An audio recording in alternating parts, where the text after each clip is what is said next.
Ar esame turėję prezidentą, kurį net artimiausi sąjungininkai kaltino nuolatiniu sekimu ir šantažu? Yra valstybės užvaldymas ir mes einam ne demokratiniu keliu, o Lukašenkos keliu. Visi gyvena baimėje. Aš jau nekalbu apie tai, kad čia klausosi, mano visos giminės klausosi.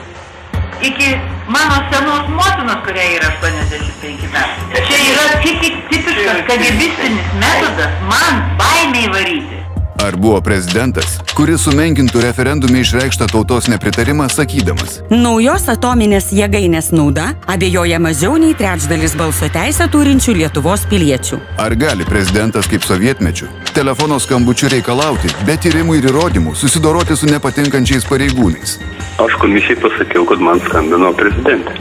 Ar esame turėję prezidentą, kurį aukščiausi pareigūnai kaltintų intrigomis ir pjudymu? Po vieną pasikviečia ir intrigas kuria. Man sako, Viliaus Kubiliui ant manęs, supjudo tarpusavį. Labai geras metodas. Skaldyk ir valdyk. Tarpusavio konfrontacija nedaro Lietuvos stipresnė, o nuolatinis priešų ieškojimas neturi nieko bendro su teisingumu. Artūras Paulauskas. Už teisingumą ir stiprią valstybę.